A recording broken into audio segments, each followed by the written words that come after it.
to looking for grants or other ways to help our disabled. I think $1 should go for our disabled. Thank you. Thank you. First question from the audience. What could the freeholders do to address transportation in Bergen County? We will go with Mr. Rorman, Mr. Sullivan, Mr. Mitchell, Ms. Ortiz-Berger, Mr. Taberski, Mr. Tonelli, and Ms. Stewart. Transportation problems in New Jersey or Bergen County propose moving towards privatizing the entire New Jersey transit system, all of it. Right now, the state had a meeting yesterday about building a new facility in the Port Authority. That's going to cost a lot of money. I propose a partnership with private entities, bringing private entities to run these bus companies and the rail lines. I've been to a few different meetings where New Jersey Transit holds meetings, and they tell where they're meetings where people can come and voice their opinion about what's going on. People aren't happy with the service. They're unhappy with the raises in fares. We should move towards privatization of the entire project. Mr. Sullivan? Well, first and foremost, I think we need to make sure we have ways to move people, not just in and out of Bergen County, but around Bergen County. And that, the first thing I would like to see done is the light rail to be continued from Hudson County into Bergen County. We have a very unique situation in Bergen County. We have a lot to offer. We could actually become a hub for pharmaceuticals and for hospitals and all of that type of work, just by being able to move our people around. So we need to petition. We need to do more petition in Jersey Transit to get some more buses. Also, to make sure that we're on board with how we're going to get people around the county. It is the most important thing that we can do.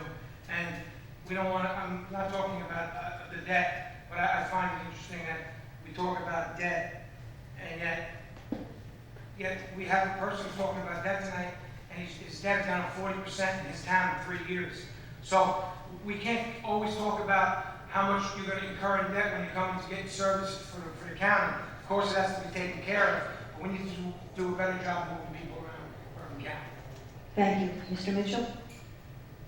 I too am in favor of bringing light rail to Bergen County. Clearly, that will help on the transportation side, but consider as well that the jobs and the businesses that will grow up around bringing it up along the eastern part of Bergen County. In my own utility background too, I was very involved with environmental issues, which also means that we should clean the air by the more use of alternative fuel vehicles like electric vehicles and natural gas vehicles.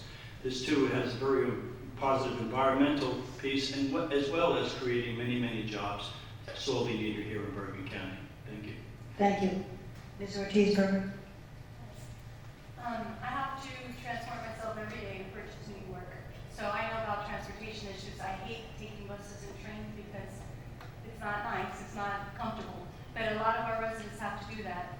To one point, we should increase the light rail so that they can transport around Bergen County. But we should bring jobs into Bergen County so our residents can stay here and work here. And then we could help our infrastructure and not have to go to New York and transport because the jobs are in New York and not in Bergen County. Thank you. Mr. Tabersi? Thank you. I also am in favor of expansion of light rail to the towns that want it. I think we need to reopen that dialogue again to see where the proper spots are to bring that and improve that. As for infrastructure projects in my town that help people and assist people in their safety, part of the bonding that we did was to repave our roads, was to improve our water infrastructure, improve water mains along Main Street, improve our town safety by buying 2 new fire trucks, and also improve the town safety by upgrading to the proper federal communication standard. That's where the money went for the bonding over the last few years. To make one correction, out of the $930 million of county debt, it's 13% of the total budget, and in Ramsey, we're now at a debt service of 5%.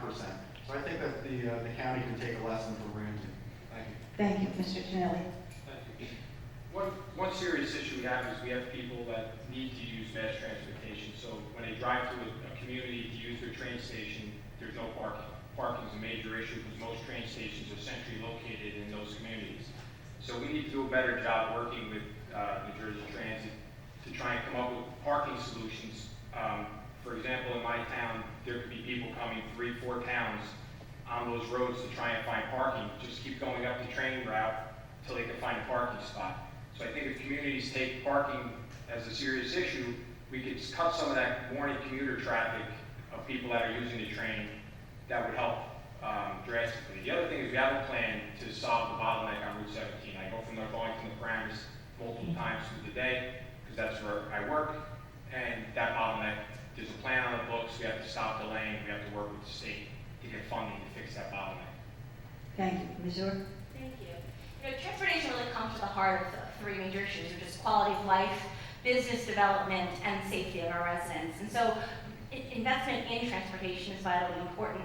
You know, one of the other things that we touched upon too, as far as the county is concerned, is community transportation, which makes sure that we're able to transport our senior citizens and those with disabilities so that they can get to their doctor's appointments and to work.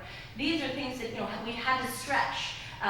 We came up with innovative ideas this year as far as putting advertising on the buses so that we can continue to raise revenue to continue the programs as state funding for those services has diminished. These are all important ways of thinking outside of the box, meeting the needs of our residents, and really focusing on some of the transportation concerns. We can't we can't have businesses here without a better transportation system, and I think that's vital. But as far as the bonding, for just one moment, you know, all of this is kind of great little sound bites that I've heard thrown out here, and that's kind of at the heart of this. Moody's, not me, has said that we are fiscally responsible and that we have a modest debt burden. Thank Thank you. Speaking of money, the previous administration eliminated funding, $6.5 million from education, $5 million from Bergen community, et cetera, et cetera, et cetera. Why were the cuts made for those incumbents? And for all of you, what should you do regarding education funding? And we will answer Mr. Tonelli, Mr. Mitchell, Ms. Zuer, Mr. Taberzi, and then we'll have Mr. Romer, Ms. Ortiz-Berger, and Mr. Sullivan. Mr. Tonelli? So those cuts to education were made prior to Tracy and myself getting on the Freeholder board. And one of our commitments was to education and refunding that money back to where it belongs. So that $5 million, I'm happy to say, has now been reinstated to Bergen Community College, as well as $1 million to our technical school, and more importantly, the $500,000 to special needs schools. We made a commitment to education. We feel that Bergen Community College is the jewel of Bergen County. I believe that there was a story reporting that it has the #1 graduation rate for junior college in the state of New Jersey. It's not just a place where kids can get educated, but it's also a place for people to get trained and retrained to be better workers out in the workforce. So I'm very proud of the fact that we were able to save that money. Mr. Mitchell? And I agree that Bergen Community College is the crown jewel of Bergen County, but I'll add this. When I was serving as a freeholder, one of the issues that we found over at Bergen Community College, that it was a resting place for many from the opposition party over there. We went over there. I think you all saw it in the newspaper where there were beer bashes and all these other kinds of things happening from starting with the president of the college. We went in, we cleaned house, and then brought in the right people to run Bergen Community College, and over the years the funding has returned. But I'm telling you, early on there was a big problem over there, and we addressed it. Thank you. Ms. Orr? What John's referring to is $100,000 that the president of the college spent on expenditures, which was wrong. But cutting $5 million was not the right response. It was not right to put this on the burden of the students, whose tuition had to increase by 25%. Those students didn't quite get your point of what you were doing. And as far as cleaning house, you just created additional patronage by bringing the Republicans brought in more patronage as far as the individuals who they brought into the college. What we need to do at Bergen Community is make sure that we have a board that is representative, diverse, and more importantly, not entrenched in any kind of, I support the county executive in his initiative to have no individuals who have employment with the county on any boards of any authorities, so we can avoid any of those kinds of situations. But the bottom line is we need to make sure that we're funding education. That is the biggest investment we can make, and one of the best things we have in attracting companies to our community is our flexible workforce and Bergen Community's willingness to partner, like they did with Crestron when they trained individuals for their specific needs. So I continue to support education at Bergen Community College. Thank you. Mr. Taberzi. Thank you. I appreciate all the sound bites that were coming out, but I would also like to point out that the debt load also transforms into costs that were not foreseen at the county, more specifically for the Bergen Community College.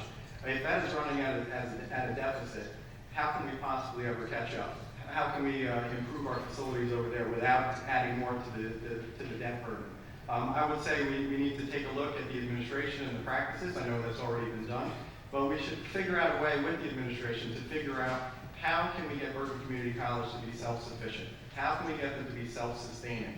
That would be my goal on the Freeholder board. If an investment is needed to make that happen, I would be for it, but this school needs to be able to stand on its own 2 feet as well without subsidies from the county.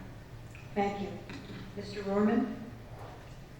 How many kids that go to school, places like Ramapo, Felicia College, or Fairleigh Dickinson University, how many of them get benefits, the same that we're getting benefits into Bergen Community College?